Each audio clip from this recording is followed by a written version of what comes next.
bola, o irmão colocou aqui o Lucas. Lucas Campo. Colocou tudo Então, ok. vamos dar início aqui na palavra do Senhor. Palavra que o Senhor falou comigo a respeito nessa tarde, está lá em Eclesiastes, capítulo 3.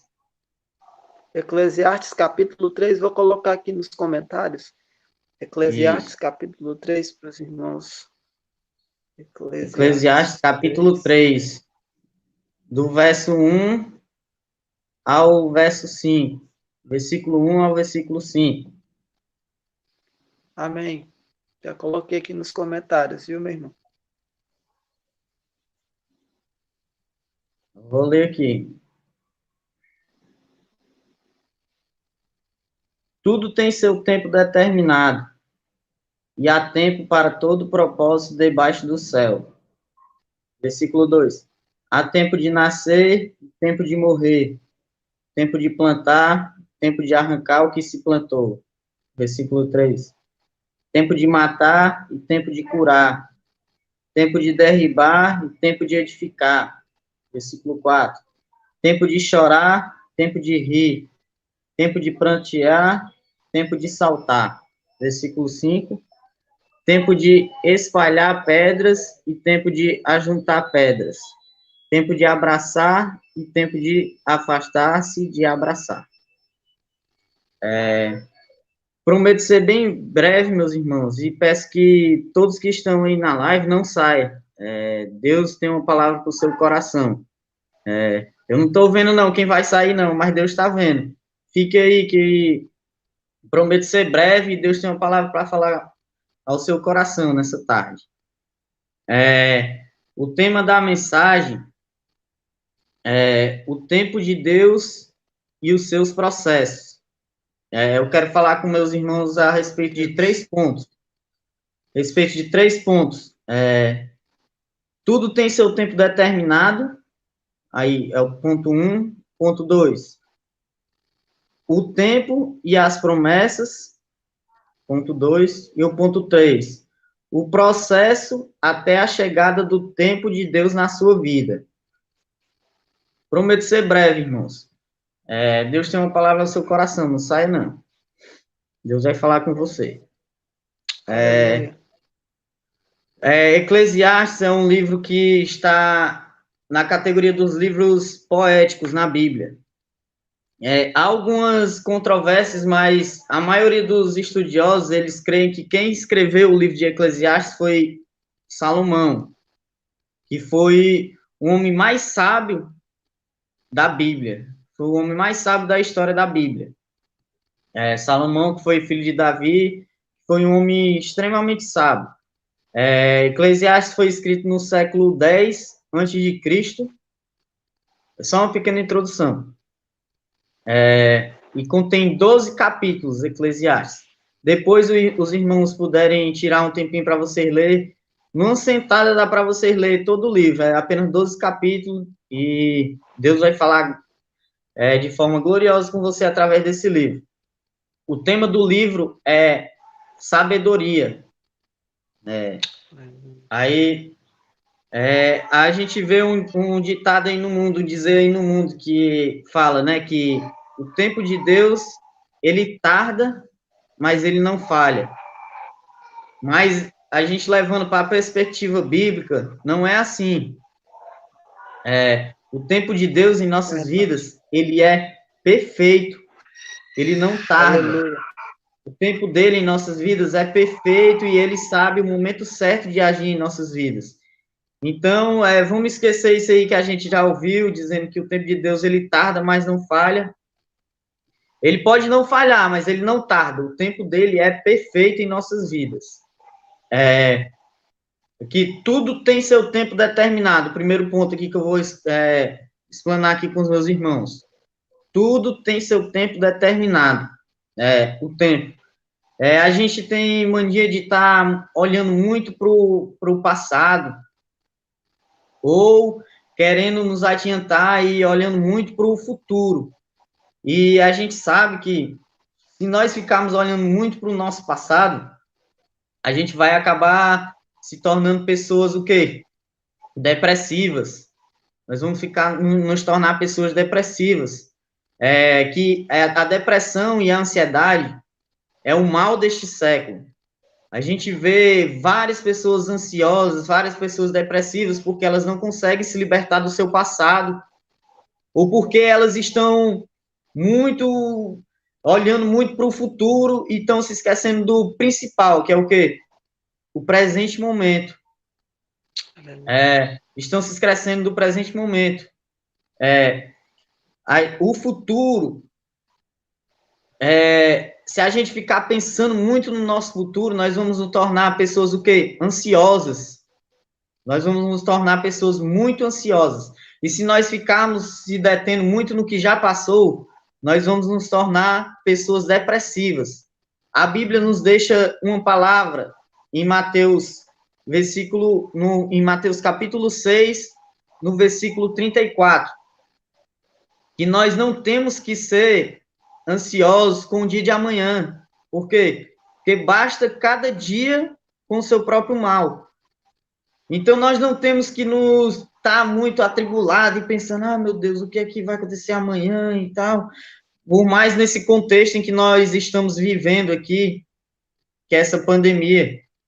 A gente vê várias pessoas que estão desesperadas e atribuladas com tudo isso que está acontecendo. Mas nós que temos a nossa esperança em Deus, nós não podemos ficar assim. O Senhor, Ele nos deixou essa palavra, que nós temos que viver o quê? Um dia de cada vez. Um dia de cada vez. Na dependência do Senhor. Senhor, obrigado pelo dia de hoje. Amanhã é outro dia.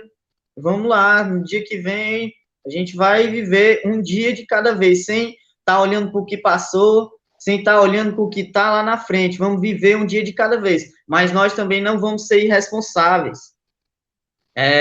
Em esquecer do nosso futuro e viver de uma forma irresponsável.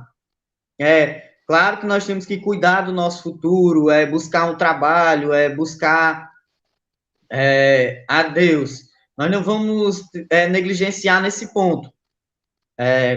Aí, lá em 1 Pedro, capítulo 5, versículo 7, eu convido meus irmãos a abrir aí na sua casa também comigo.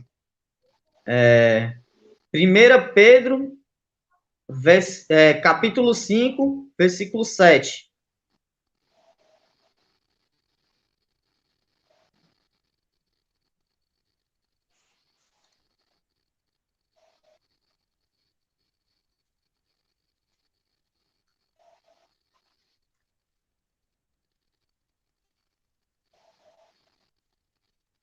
Primeira Pedro 5, capítulo 5, versículo 7.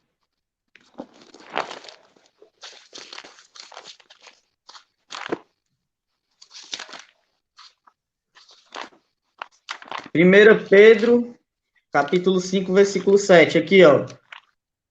Que Pedro deixou escrito por nós, sendo usado pelo Espírito Santo de Deus. Lançando sobre ele toda a vossa ansiedade, porque ele tem cuidado de vós.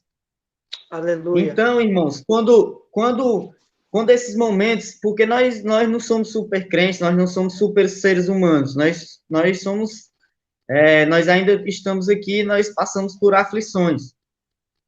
Quando esses momentos vierem em nossa vida, que a ansiedade quiser atacar, quando a depressão quiser atacar, dobre o seu joelho na sua casa, irmão. Nós temos uma palavra aqui revelada aqui, que nós temos que o quê? Lançar sobre o Senhor. Por quê? Porque Ele tem cuidado de nós. Ele tem cuidado de nossas vidas. Então, nós temos que lançar sobre Ele toda a nossa ansiedade, todos os nossos males sobre o Senhor, e Ele cuida de nós. Ele vê lá de cima e Ele cuida de nós. Nós também temos que fazer a nossa parte, nós não temos que negligenciar. Como assim, Anderson? Como é que eu vou fazer a minha parte? Eu tenho que ter uma vida, eu tenho que buscar ter uma vida de comunhão com Deus. Eu tenho que buscar na leitura da palavra, eu tenho que buscar na oração, eu tenho que buscar no jejum. Essa é a nossa arma para combater tudo isso que nós passamos. Nós não podemos negligenciar a nossa vida cristã desta forma. Nós temos que buscar em Deus. Em sua palavra, nós vamos encontrar todas as respostas que nós queremos. Então, nós não temos que negligenciar essa parte. Nós temos também que fazer a nossa parte. Não vou só lançar sobre o Senhor, não. Estou passando por isso, isso, isso. E passar o dia no Instagram, passar o dia no WhatsApp, passar o dia deitado na rede. Ah, meu Deus, eu estou querendo uma porta de emprego. Ah, meu Deus, eu estou... Abre essa porta para mim. Ah, meu Senhor, eu estou buscando um relacionamento. Ah, Senhor, eu estou buscando estudar para passar num concurso. Aí eu passo o dia deitado em casa, ou passo o dia fazendo qualquer outra coisa, em vez de eu estar o quê? Buscando, em vez de eu estar estudando, em vez de eu estar honrando meu pai e a minha mãe, honrando meus líderes, honrando meu pastor, e servindo a Deus com integridade. É isso que o Senhor quer de nós. E com certeza lá de cima, ele vai olhar, ah, ali meu filho está seguindo aqui direitinho, e vai o quê? Nos abençoar, porque ele é o quê? Ele é bom. Tudo. Aí, aqui ele diz, né, em Eclesiastes, na parte B do versículo, tudo tem seu tempo determinado. Tem um tempo determinado. E o tempo que ele é determinado não é pelo Anderson, não é pelo meu irmão Danilo, não é pelo presidente, não é pelo governador, não é pelo vereador. É por quem? É por Deus. É aquele que não falha, aquele que não erra, aquele que não tarda, aquele que é fiel para cumprir a sua palavra. Então, ele é fiel para cumprir tudo aquilo que ele prometeu. Por mais que a gente esteja passando por um momento difícil, esteja passando por um momento que a gente vê, olha para um lado e para o outro e que se encontra no beco sem saída, mas quem prometeu é fiel para cumprir. Deus, ele é fiel para cumprir. Se ele determinou, se tem um tempo determinado, ele vai cumprir. Lá em 2 Timóteo, capítulo 2, verso 13, a minha Bíblia vai falar e a sua vai confirmar que se nós formos infiéis, ele permanece fiel, porque ele não pode negar-se a si mesmo. Nós podemos falhar, mas ele não falha, ele não tarda, ele não erra. Ele é fiel para cumprir tudo aquilo que ele prometeu. Amém, meus irmãos? Aí, aqui, eu quero falar agora, ponto 2 aqui com meus irmãos. Ponto 2. O tempo e as promessas. O primeiro ponto foi tudo tem seu tempo determinado. Agora vamos para o segundo ponto. O tempo e as promessas. Todos nós temos promessas de Deus. Todos temos promessas. Eu tenho promessa. Eu creio que o meu irmão também tem promessa. Eu creio que os irmãos que estão assistindo agora nesse momento também têm promessa em sua vida. E nós temos uma promessa. Ah, e se alguém falar, não tenho nenhuma promessa, não. Não tenho nenhuma promessa, não tenho promessa.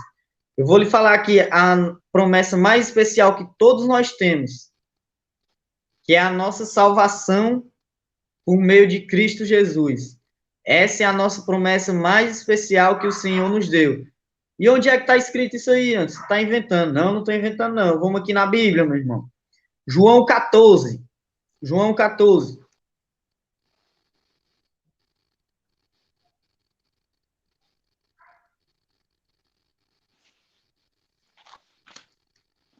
João 14. O que foi que o Senhor Jesus nos disse aqui, ó? Não se turbe o vosso coração. Credes em Deus, credes também em mim. Na casa de meu pai há muitas moradas. E se não fosse assim, eu não teria dito, pois vou preparar-vos lugar.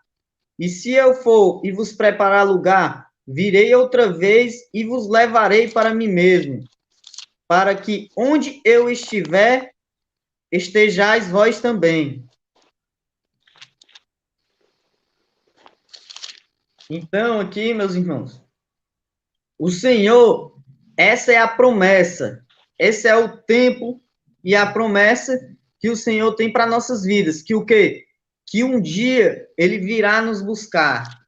Essa é a promessa mais especial que nós encontramos na Bíblia, aleluia. Todos nós também temos promessas individuais.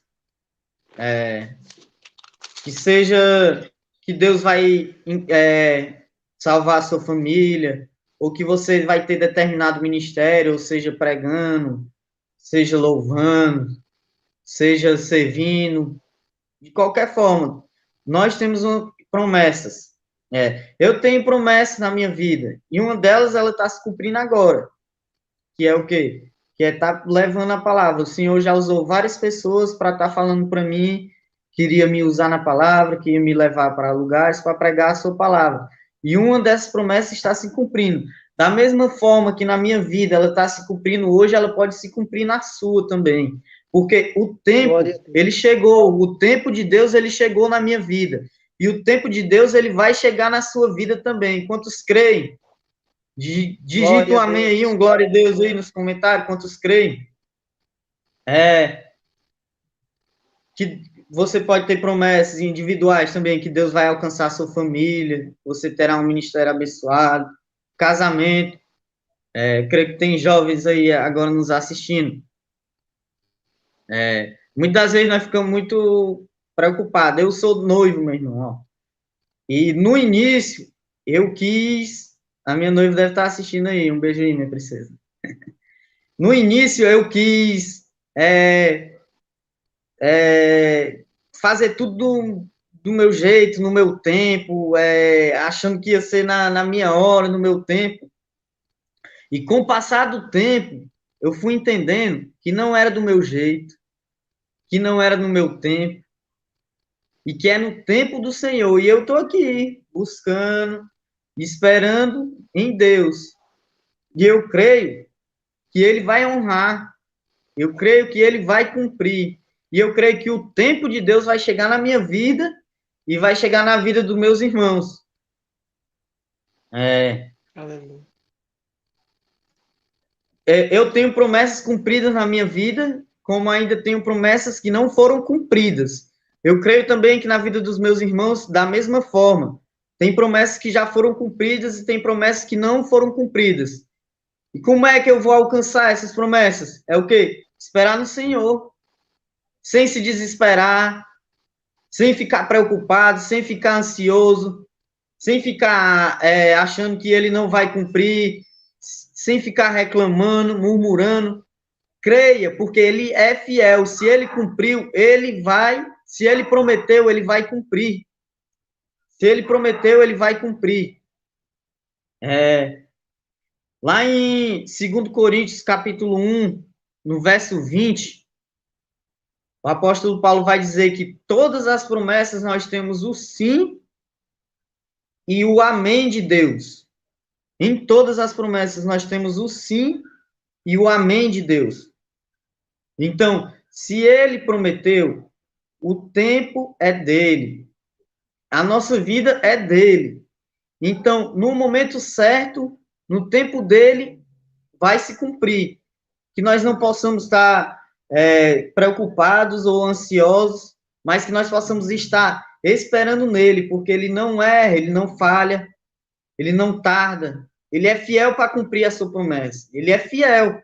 Creia nisso, busque, clame, honre seu pai, honre a sua mãe, continue buscando na palavra, continue orando, jejuando, que no momento certo ele vai abrir essa porta, ele vai abençoar seu casamento, ele vai lhe usar, ele vai abençoar o seu ministério. Fique na brecha, fique na posição, que Deus é fiel para cumprir. Aleluia. O ponto 3. Tá.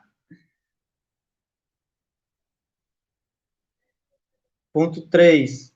O processo até a chegada do tempo de Deus na sua vida. É o terceiro ponto, irmãos. O processo até a chegada do tempo de Deus na sua vida. O primeiro, a gente está falando a respeito do tempo de Deus e os seus processos, né? Aí o primeiro ponto, vou lembrar aqui os irmãos. Já cheguei no terceiro. O primeiro ponto foi: tudo tem seu tempo determinado. O segundo ponto foi: o tempo e as promessas. Aí o terceiro ponto é: o processo até a chegada do tempo de Deus na sua vida. No versículo 4 aqui de Eclesiastes,